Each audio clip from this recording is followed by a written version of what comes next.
again, fourth graders. We're going to share the next segment of Esperanza Rising by Pam Yunus Ryan, and we're doing so with permission from the publisher Scholastic. The last time we read, there were a couple major events that I just want to recap briefly. The first one being the dust storm. The second major event being Mama contracting valley fever, because the spores that were kicked up from the dust storm settled in her lungs and started an infection, and it's not looking good for Mama. Today we're going to continue on with pages 158 through 178. So let's begin. Las papas, potatoes. Esperanza almost never left Mama's side. She sponged her with cool water and fed her teaspoons of broth throughout the day. Miguel offered to take over the sweeping job for her, but Esperanza wouldn't let him. Irene and Melina arrived each morning to check on Mama and to take the babies. Alfonso and Juan put up extra layers of newspaper and cardboard in the bedroom to keep out the November chill, and Isabel drew pictures to hang on the walls because she did not think the newspaper looked pretty enough for Mama. The doctor came back a few weeks later with more medicine. "She is not getting worse," he said, shaking his head, "but she is not getting better either." Mama drifted in and out of fitful sleep, and sometimes she called out for Abuelita. Esperanza could barely sit still and often paced around the small room. One morning, Mama said weakly, "Esperanza." Esperanza ran to her and took her hand. "Abuelita's blanket," she whispered. Esperanza pulled her valise, suitcase, from under the bed. She had not opened it since before the dust storm and saw that the fine brown powder had even found its way deep inside, as it had found its way into Mama's lungs. She lifted out the crocheting that Abuelita had started the night Papa died. It seemed like a lifetime ago. Had it only been a few months? She stretched out the zigzag rows. They reached from one side of Mama's bed to the other, but were only a few hands wide, looking more like a long scarf than the beginning of a blanket. Esperanza could see Abuelita's hairs woven in so that all her love and good wishes would go with them forever. She held the crocheting to her face and could still smell the smoke from the fire and the faintest scent of peppermint. Esperanza looked at Mama, breathing uneasily, her eyes closed. It was clear she needed Abuelita. So remember, Abuelita is Mama's mother. They both needed her. But what was Esperanza to do? She picked up Mama's limp hand and kissed it. Then she handed the strip of zigzag rose to Mama, who clutched it to her chest. What had Abuelita told her when she'd given her the bundle of crocheting? And then she remembered. She had said, "Finish this for me, Esperanza, and promise me you'll take care of Mama." After Mama fell asleep, Esperanza picked up the needlework and began where Abuelita had left off. 10 stitches up to the top of a mountain, add 1 stitch. 9 stitches down to the bottom of the valley, skip 1. Her fingers were more nimble now, and her stitches were more even. The mountains and valleys in the blanket were easy, but as soon as she reached a mountain, she was headed back down to a valley again. Would she ever escape this valley she was living in, this valley of Mama being sick? So pause and think about the symbolism of the zigzag pattern. We've discussed it many times. What else had Abuelita said? After she had lived many mountains and valleys, they would be together again. She bent over her work, intent, and when her hair fell into her lap, she picked it up and wove it into the blanket. She cried when she thought of the wishes that would go into this blanket forever, because she was wishing that Mama would not die. The blanket grew longer, and Mama grew more pale. Women in the camp brought her extra skeins of yarn, and Esperanza didn't care that they didn't match. Each night when she went to bed, she put the growing blanket back over Mama, covering her in hopeful color. Lately, it seemed Esperanza could not interest Mama in anything, Please, Mama, she begged. You must eat more soup. Please, Mama, you must drink more juice. Mama, let me comb your hair. It will make you feel better. But Mama was listless, meaning she has no energy. And Esperanza often found her weeping in silence. It was as if, after all her hard work in getting them there, her strong and determined mother had given up. So I have a page break, and we're moving ahead a bit in time. The fields frosted over, and Mama began to have trouble breathing. The doctor came again with worse news. She should be in the hospital. She's very weak, but more than that, she is depressed and needs nursing around the clock if she is to get stronger. It is a county hospital, so you would not have to pay, except for doctor bills and medicines. Esperanza shook her head no. The hospital is where people go to die, she began to cry. Isabel ran to her crying too. Hortensia walked over and folded them both into her arms. No, she is going to the hospital to get better. Hortensia wrapped Mama in blankets, and Alfonso drove them to Kern General Hospital in Bakersfield. That's the neighboring town. The nurses would let Esperanza stay with Mama only a few minutes. And when Esperanza kissed her goodbye, Mama didn't say a word, but just shut her eyes and drifted off to sleep. Riding home in the truck that evening, Esperanza stared straight into the alley of light made from the truck's headlamps, feeling as if she were in a trance. Hortensia, what did the doctor mean when he said Mama was depressed? In only a few months, she has lost her husband, her home, her money, and she is separated from her mother. It is a lot of strain on her body to cope with so many emotions in such a short time. Sometimes, sadness and worry can make a person sicker. Your mother was very strong through your father's death and her journey here, for you. But when she got sick, everything became too much for her. Think of how helpless she must feel. Hortensia took out her handkerchief and blew her nose, too upset to continue. Esperanza felt like she had failed Mama in some way and wanted to make it up to her. Mama had been strong for her. Now it was her turn to be strong for Mama. She must show her that she didn't need to worry anymore. But how? Abuelita, I must write Abuelita. Hortensia shook her head. I'm sure your uncles are still watching everything that goes in and out of the convent, and probably the post office too. But maybe we can find someone going to Aguascalientes who can carry a letter.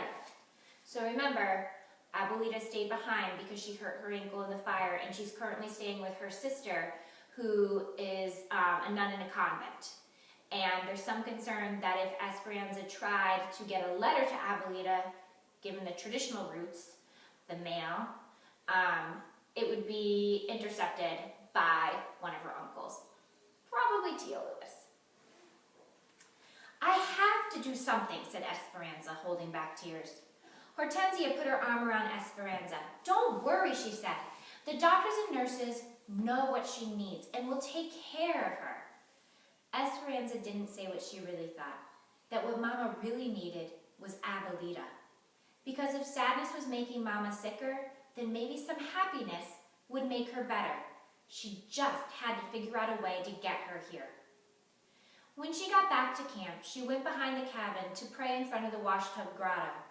Someone had knit a shawl and draped it over Our Lady's shoulders, and the sweetness of the gesture made Esperanza cry. Please, she said through her tears, I promised Abuelita I would take care of Mama. Show me how I can help her. The next day, Esperanza pulled a heavy shawl around her shoulders and waited for Miguel to come home from the fields. She paced in the area where the trucks unloaded and wrapped the wool tighter against the early winter cold. She had been thinking all day about what to do. Ever since Mama had first become sick over a month ago, they had had no money coming in. The doctor's bills and medicine had used up most of what they'd saved. Now, there were more bills. Alfonso and Hortensia offered to help, but they had done so much already, and they did not have much to spare. Besides, she could not accept their charity forever. Abuelita's ankle was probably healed by now, but if she hadn't been able to get her money out of Tio Luis's bank, then she would have no money with which to travel. If Esperanza could somehow get money to Abuelita, then maybe she could come sooner. When Miguel jumped off one of the trucks, she called to him. "What have I done to deserve this honor?" "Mi reina," he said, smiling and walking toward her. "Please, Miguel, no teasing. I need help. I need to work so I can bring Abuelita to Mama." He was quiet, and Esperanza could tell he was thinking. "But what could you do, and who would take care of the babies? I could work in the fields or in the sheds, and Melina and Irene have already offered to watch Pepe and Lupe. It's only men in the fields right now, and you're not old enough to work in the sheds. I am tall. I will wear my hair up. They won't know my age." "The problem is that it's the wrong time of year. They aren't packing anything right now, not until asparagus in the spring. My mother and Josefina are going to cut potato eyes for the next 3 weeks. Maybe you can go with them." "But it is just 3 weeks," said Esperanza. "I need more work than that." "Anza, if you're good at cutting potato eyes, they will hire you to tie the grapes. If you are good at tying the grapes, they will hire you for asparagus. That's how it works. If you're good at one thing, then they hire you for another." She nodded. "Can you tell me one more thing, Miguel?" "Claro, certainly. What are potato eyes?" So that's my question to you. What are potato eyes? So think about a potato. Think about when it begins to turn and has those little sprouts that start to come out of them.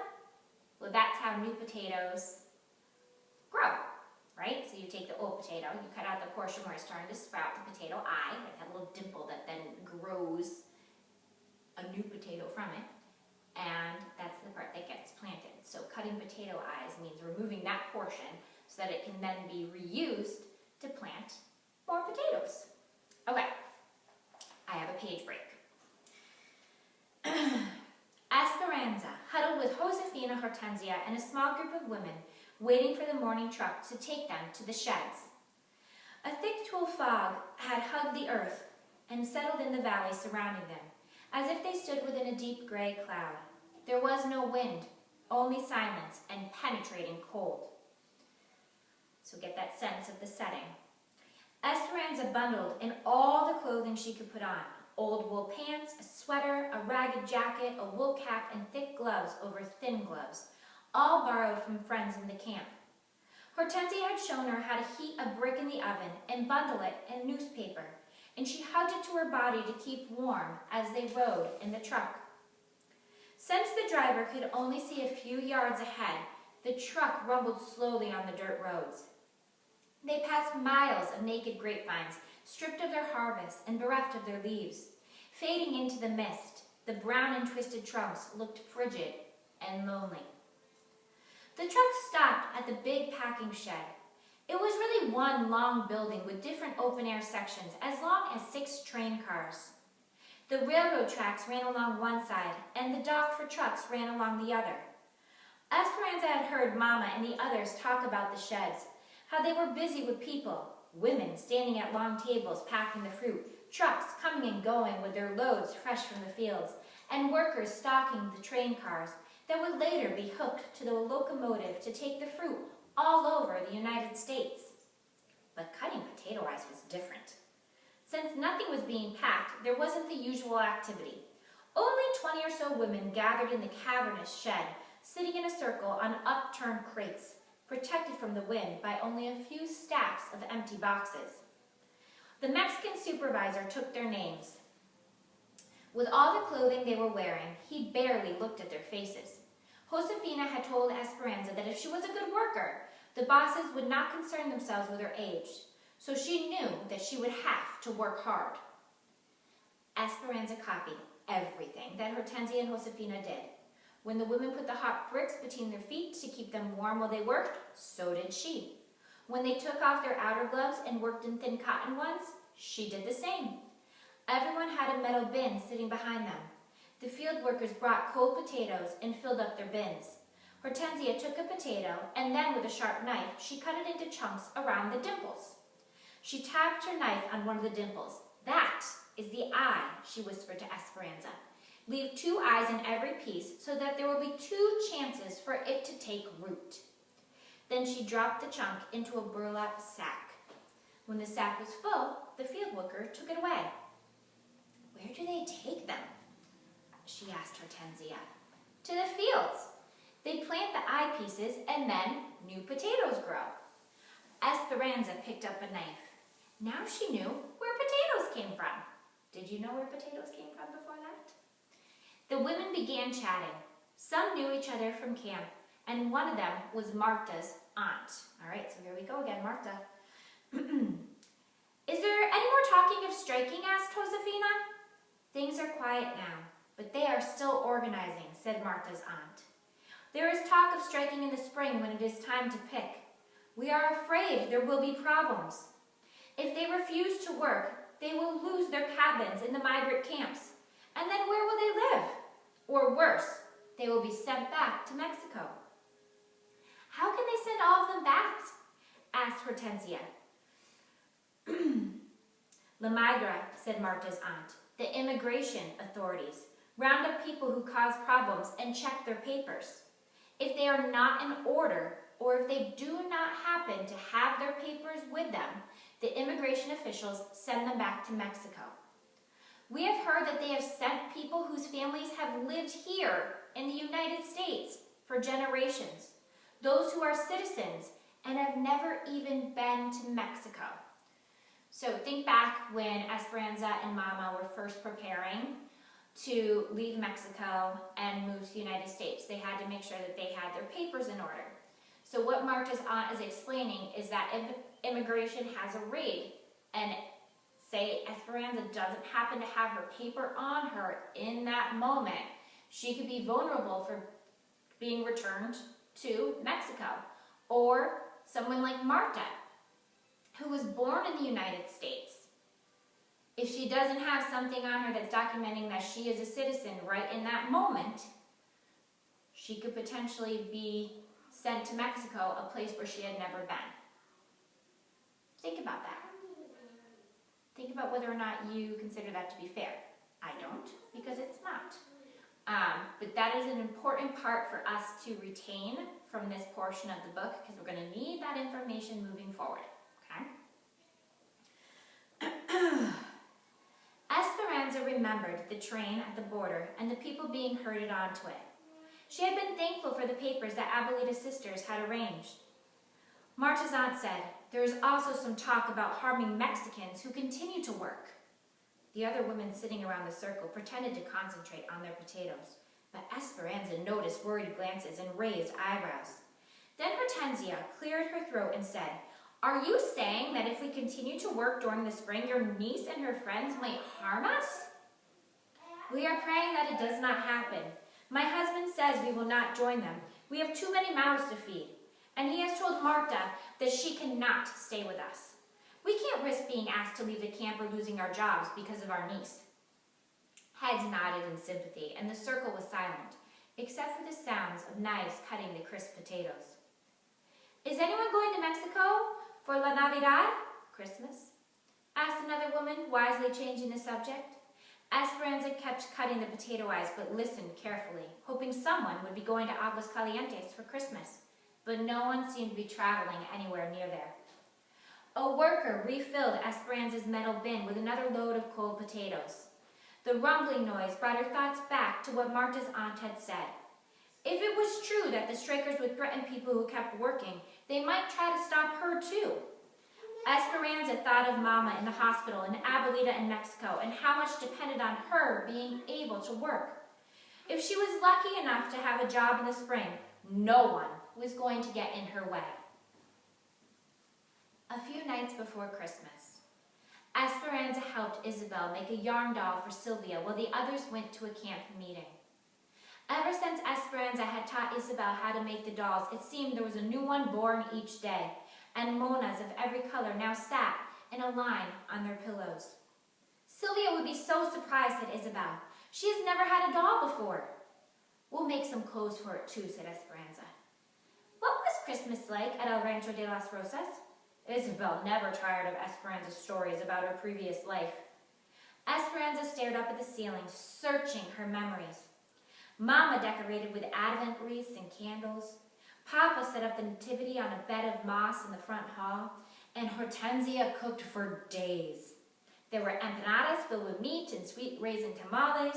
You would have loved how Abuelita decorated her gifts. She used dried grapevines and flowers instead of ribbons. On Christmas Eve, the house was always filled with laughter and people calling out, "Feliz Navidad!" Later, we went to the cathedral and sat with hundreds of people and held candles during midnight mass. Then we came home in the middle of the night, still smelling of incense from the church, and drank warm hot chocolate, and opened our gifts. Isabel sucked in her breath and gushed, "What kinds of gifts?" I can't remember," said Esperanza, braiding the yarn doll's legs. "All I remember is being happy." Then she looked around the room as if seeing it for the first time. One of the table legs was uneven and had to be propped up by a piece of wood so it wouldn't wiggle. The walls were patched and peeling. The floor was wood plank and splintery, and no matter how much she swept, it never looked clean. The dishes were chipped and the blankets frayed, and no amount of beating could remove the musty smell. Her other life seemed like a story she had read in a book a long time ago. Un cuento de hadas, a fairy tale. She could see the illustrations in her mind, the Sierra Madre, El Rancho de las Rosas, and a carefree young girl running through the vineyard. Herself, right? But now, sitting in this cabin, the story seemed as if it were about some other girl, someone Esperanza didn't know anymore. "What do you want for Christmas this year?" she asked Isabel. "I want Mama to get well." Oh, excuse me, I made a mistake. "What do you want for Christmas this year?" asked Isabel. "I want Mama to get well. I want more work. And," she stared at her hands and took a deep breath. After 3 weeks of potato eyes, they were dried and cracked from the starch that had soaked through her gloves. "And I want soft hands." "What do you want, Isabel?" Isabel looked at her with big doe eyes and said, "That's easy. I want anything." Esperanza nodded and smiled. Admiring the completed doll, she handed it to Isabel, whose eyes, as usual, were excited. They went to bed, Isabel in her cot and Esperanza in the bed that she and Mama had slept in. She turned towards the wall, yearning for the holidays of her past, and repeated what was becoming a nightly ritual of silent tears. She didn't think anyone ever knew that she cried herself to sleep until she felt Isabel patting her back. "Esperanza, don't cry again. We will sleep with you if you want." "We?" She turned toward Isabel, who was holding the family of yarn dolls. Esperanza couldn't help but smile and lift the covers. Isabel slid in beside her, arranging the dolls between them. Esperanza stared into the dark. Isabel had nothing, but she also had everything. Does that sound familiar? Think back to the train. Think back to Carmen. We've heard that before. Esperanza wanted what she had. She wanted so few worries that something as simple as a yarn doll would make her happy. Okay, I have a page break and we're moving ahead to Christmas. On Christmas Day, Esperanza walked up the front steps of the hospital while Alfonso waited in the truck. A couple passed her carrying gifts wrapped in shiny paper. A woman hurried by carrying a poinsettia plant and wearing a beautiful red wool coat with a rhinestone Christmas tree pinned on the lapel. Esperanza's eyes riveted on the coat and the jewelry. She wished she could give Mama a warm red coat and a pin that sparkled. She thought of the gifts she had in her pocket. It was nothing more than a small, smooth stone that she had found in the fields while weeding potatoes. The doctor had moved Mama to a ward for people with long-term illnesses. There were only 4 other people on the floor, and the patients were spread out, their occupied beds scattered among the rows of bare mattresses in the long room. Mama slept and didn't even wake to say hello. Nevertheless, Esperanza sat next to her, crocheted a few rows on the blanket, and told Mama about the sheds and Isabel and the strikers. She told her that Lupe and Pepe could almost walk now, and that Miguel thought that Papa's roses showed signs of growth. Mama didn't wait to say goodbye either. Esperanza tucked the blanket around her, hoping that the color from the blanket would slowly seep into Mama's cheeks. She put the stone on the night table and kissed Mama goodbye. Don't worry, I will take care of everything. I will be La Patrona for the family now. Okay, I'm going to stop right there. But I think that that last sentence is really important because it goes to show just how much not only has Esperanza changed, but how much she's really come into her own and the level of responsibility that she's taking not only for herself, but for her mother. Until we meet again, stay well, my fourth graders. I miss you.